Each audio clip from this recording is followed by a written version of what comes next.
New Radio Sports Network and Door County Daily News and New Radio. I'm Tim Coles, and we had to add in the Sports Network part in there because usually we're talking the state champions, regional winners, things like that. Well, today we're talking to the principal and the teacher of the team that just took 14th in the entire world, Team Dory from Washington Island School. They just got back from the University of Maryland over the weekend, and Michelle Kanipes, the principal, Miranda Dahlke, the teacher.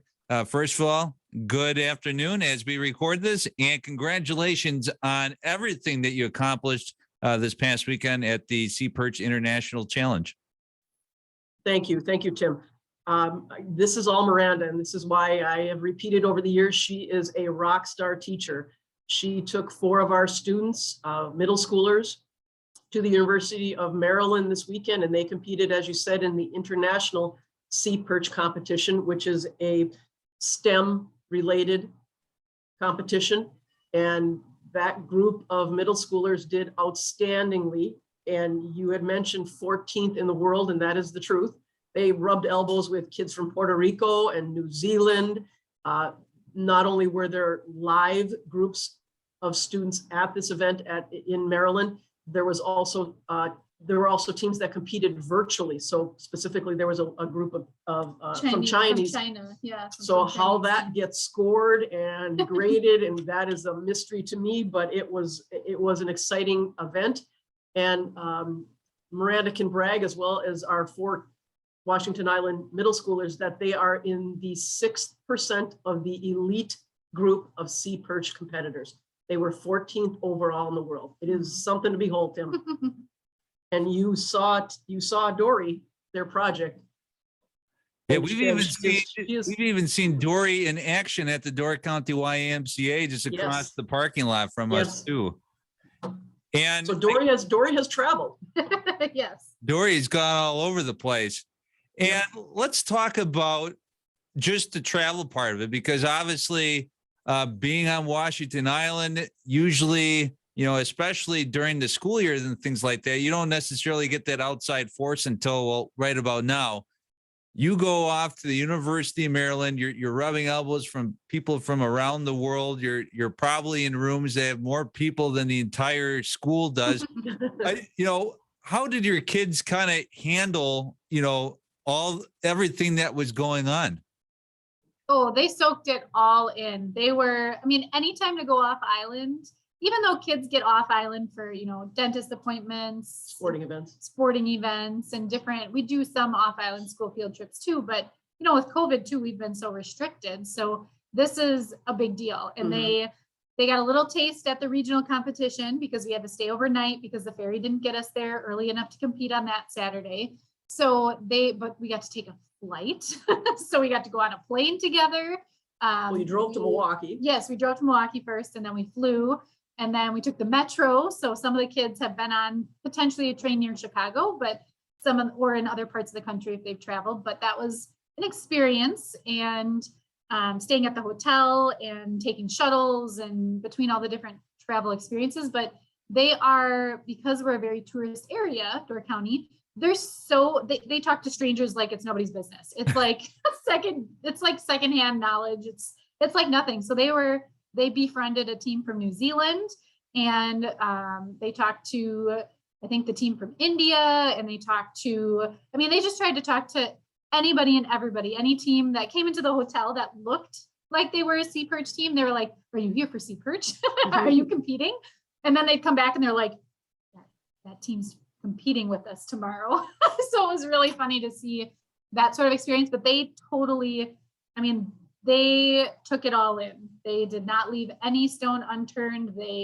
I would say that it was a great experience for everybody. Miranda talked this morning about how collected and calm and focused they were. So I wouldn't venture to say whether they were nervous or not, but they came off, she said, very, very confident and very polished. Mm-hmm. And was that a surprise to you at all? Because I'm thinking about me right now, who, I've traveled the country doing running things and things like that. And like you get to someplace you're like, oh my God, this is kind of a big deal here. And it sounds like that they knew that was a big deal, but they didn't let it get to them. They did not, I mean, it was just, Tell them about the judges. yeah, we went that Saturday and we had to check in and do a compliance check with Dory. And so Julia had to sign off. She was the official team captain that said, we're not going to change anything on Dory between now and competition time. Magnus asked the judge after we got done with the mission, after they got done with the mission course, he was like, so how did we do compared to the other teams you've judged? And so he was actively, wanting to know, because there's no way with there was 137 teams there.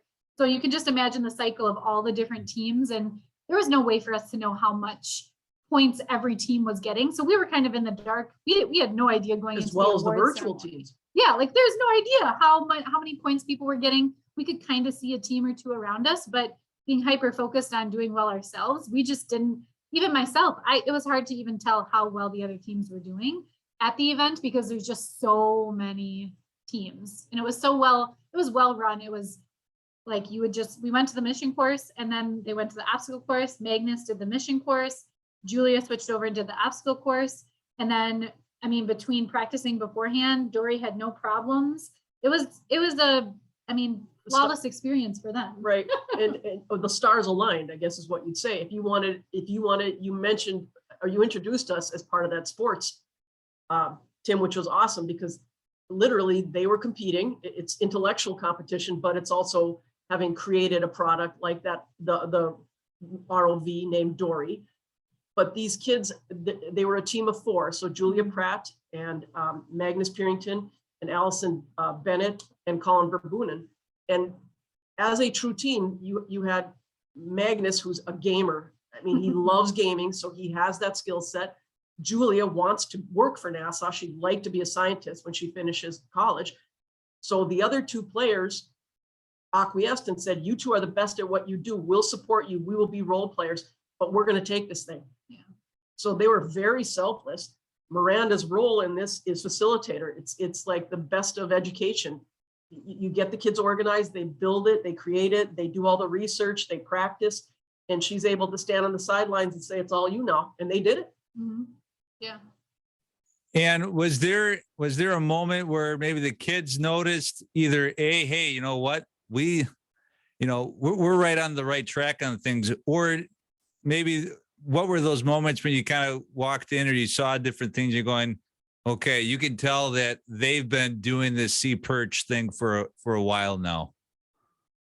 So we got to talk to some of the other teams, and there were teams that have been there almost every year, or have been there a couple years at least. And they just talked about how the event has changed and shifted, and some had some, positive comments, and others had other thoughts and ideas about the way it was run. But overall, the kids, when Magnus was able to talk to the judge, that moment was a key moment that I knew he was in it to win it, whether he was showing it or not. In the pool beforehand, I didn't tell you about this. There was a practice it wasn't even a pool, it was a practice tank. Mm-hmm. And we weren't allowed to bring a battery. Well, we didn't bring a battery on the plane for many of reasons. So they had to wait to really try Dory and make sure she was functional until the day of competition. Because I didn't have one at the hotel. Because you traveled with her by plane. Yes, because we traveled just with Dory and the controller. So they had hookups for the power source. So they had about an hour between compliance check and their competition time. And so we went in this little tank, and they had a practice thing with a little tool that they had to move. And there were a bunch of teams in the pool in that vat practicing. And Julia hooked up first, put Dory in the water, made sure everything was functioning from the plane ride because we had no way to check. Mm-hmm. And everything was working well. She went in the pool, moved around some of the other teams' ROVs, and picked up the tool and transferred it over. And then she's like, Magnus, you want to try? And Magnus got in, moved it from one place to the other. Literally, the 2 of them took maybe, 10 minutes, if that, in the tank. And I was like, you want more practice time? Do you need more time? And they both looked at me and they're like, no, we're good. They were so confident. And I just, I was probably more nervous than they were because the unknown but they were true athletes in the sense that they were prepared. They knew what the expectation was to do well, and they went for it, and they did spectacular. I mean, there's obviously ways for us to improve because their scores are more than just the competition scores. They had a video and they had also a written part. So there's all parts that happened that day was true athletic form. Running through, I'll let you go. Sure.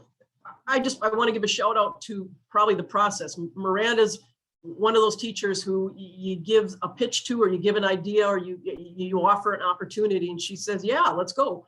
So she's been a part of our Samsung Solve for Tomorrow success. So she's been a Wisconsin winner. They know the kids have been a part of that STEM activity.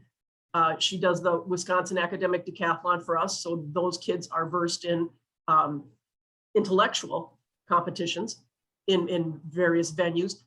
And the Seaperch she's been doing for several years now. And I think the kids, they expect the rigor, they expect to be immersed in that STEM and that science.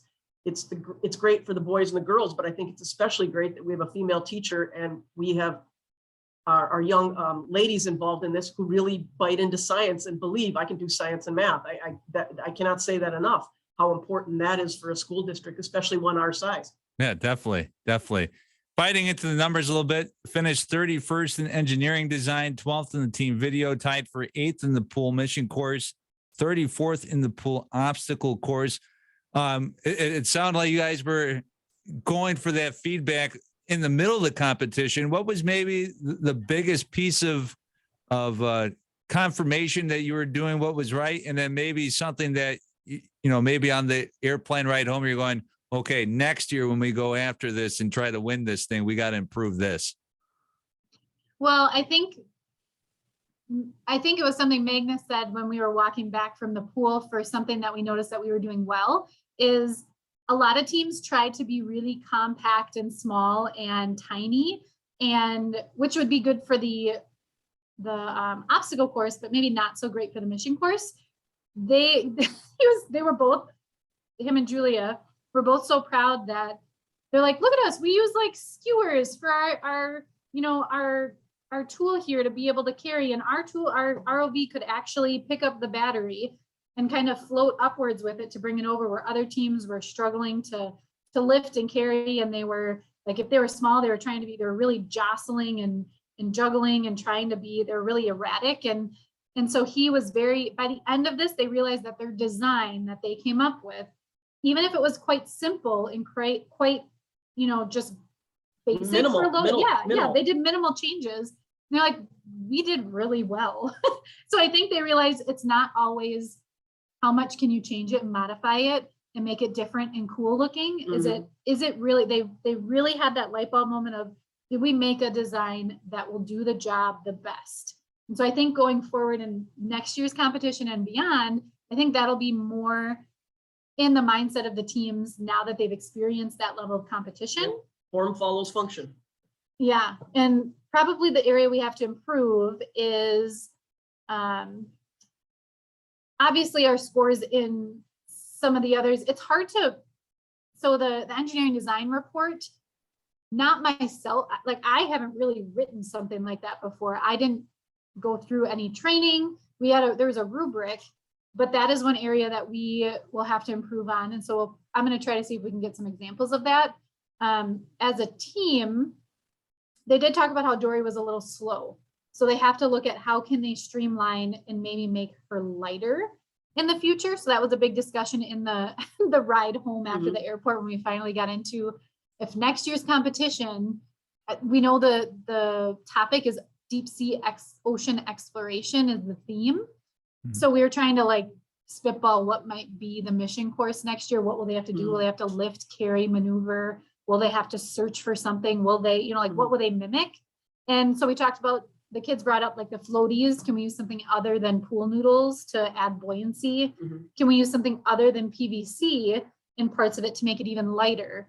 So they're already thinking in the future, what can they do to make it better? So there's a lot for us to improve on moving forward. And it just depends on the mission course next year, really. This year's theme was space. Yeah.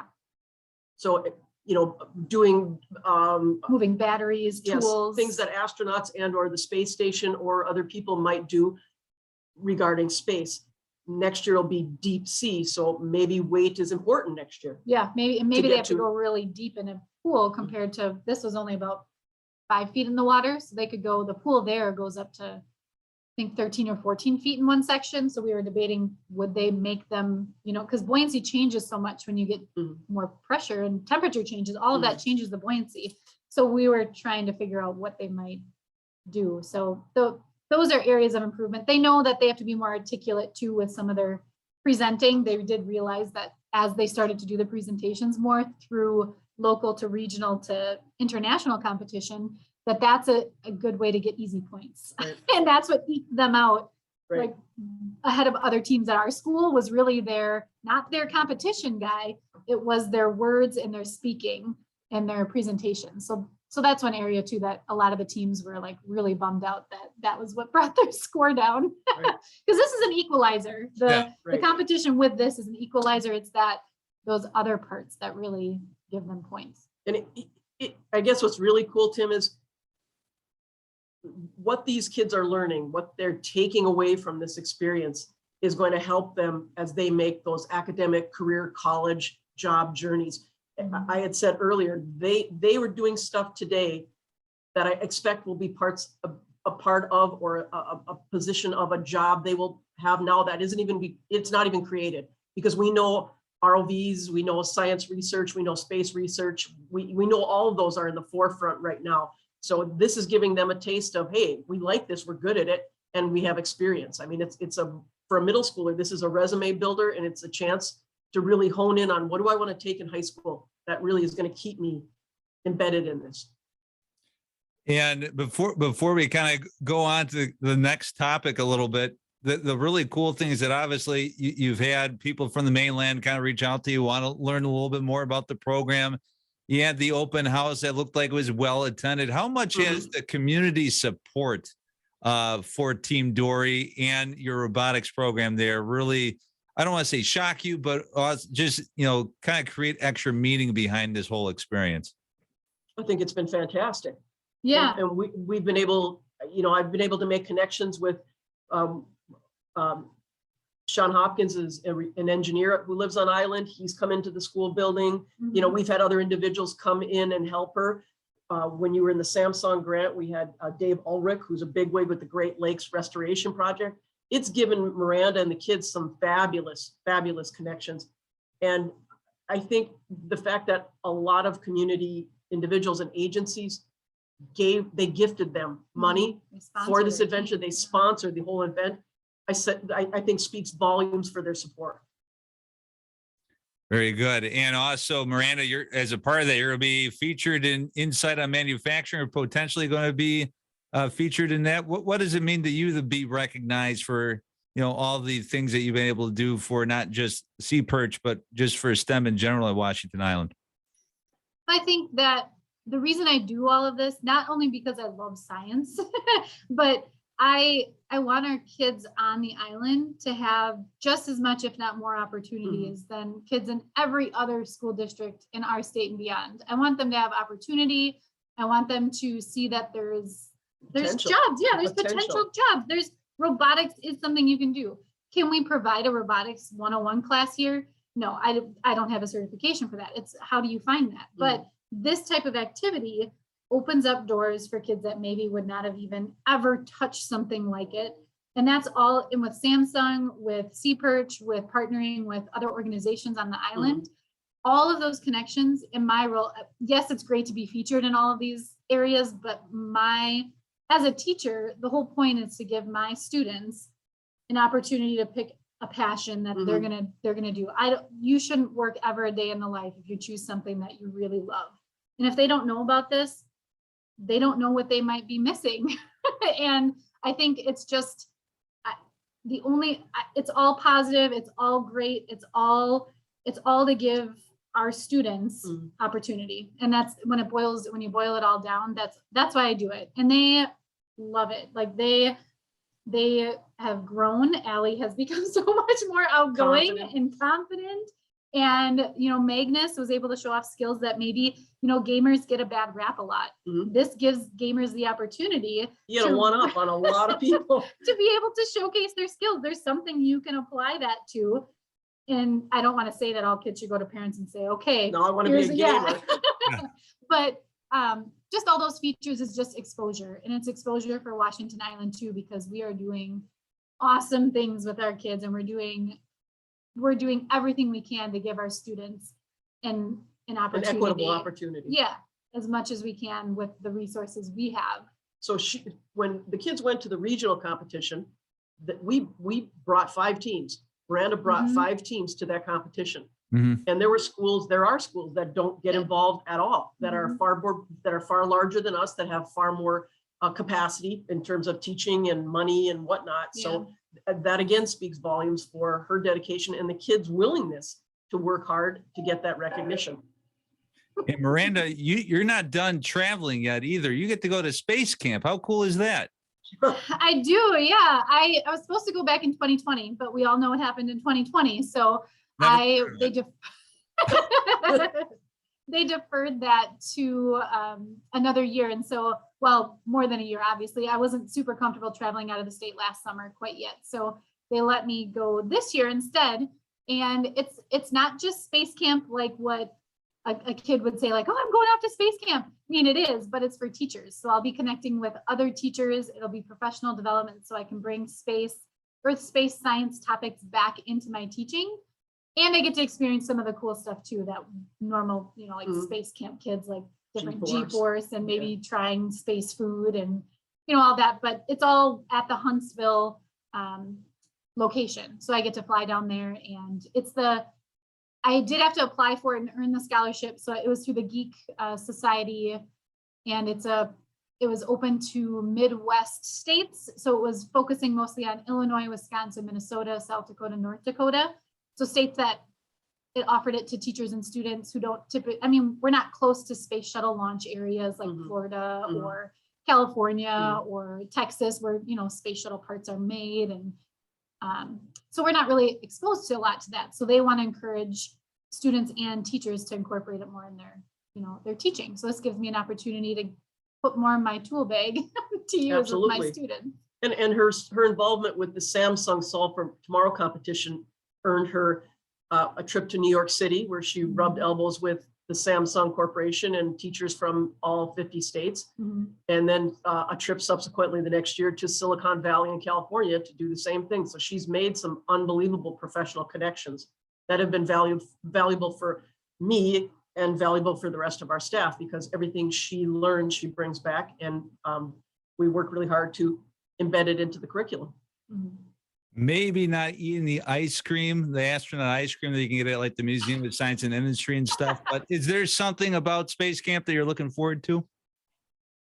I think what I'm most looking forward to is the newer, like, what are they doing now in space that they really didn't think they would ever be able to do? I want to know current information to bring back, because I just don't have the time right now to go research. I'll read articles or hear about it in the news, but I don't know, like, what can I bring back to my students and say, hey, you could do this? Or did you ever think that NASA would ever be involved with doing, like, you could work here, you could do this job? I really want to know, what is it that I can bring back and tell my students? And especially, like, Julia wants to work for NASA.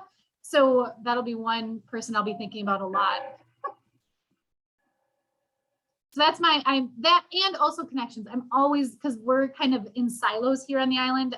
I do a lot of the I'm middle school science, so I don't have the collaborative nature that other schools have with 4 or 5 other middle school science teachers. So I just take advantage of any opportunity where there's other teachers to build up my just ideas and connections and ways. I reach out to people from the Samsung organization all the time with questions. Things I came up with Team Dory. I was like, do you know why this might be happening?